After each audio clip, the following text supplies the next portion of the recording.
is a high glycemic diet raises blood sugar rapidly. That's the thin dotted line. Insulin is released in response. And insulin's job is energy storage. Okay, so I would do a lecture in the past where I'd have a 5-gallon bucket. I'd put a hard hat on my head, letter I, because I am insulin. You just ate pasta. I have 5 gallons of sugar to put away from that pasta.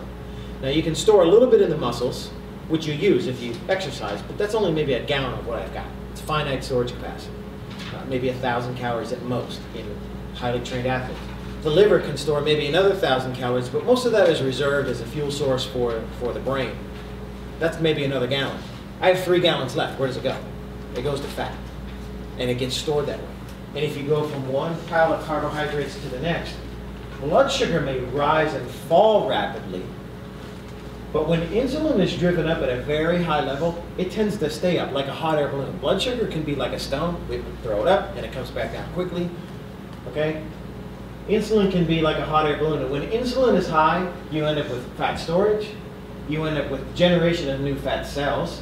You end up with atherosclerosis. You end up with glycosylation of proteins, which causes aging. What that basically means is, your body makes about 65,000 different enzymes to do the work it's supposed to do, and they all get Krispy Kremed. They get sugar coated and don't work. It's like throwing mud into a finely tuned machine that needs oil. That's what glycosylation does. And we get a food craving in between because, well, we're tired now, so we need something sweet to get the brain's blood sugar back up. And this continues. So if you're a weight-stable person, okay, Barry Sears wrote a book called The Zone Diet. It's one of the first ones I read that kind of really got this concept right. Okay, he didn't take into account food allergies, which is one of the downfalls of his program. But he said if you're a weight-stable person and all you do, year after year, you're the same weight, all you do is change your diet by adding a can of soda a day, you'll gain 10 to 12 pounds a year. Okay, so this is 5 pounds of fat. This is 10. You've seen these models before, right? So here's 10 pounds a year.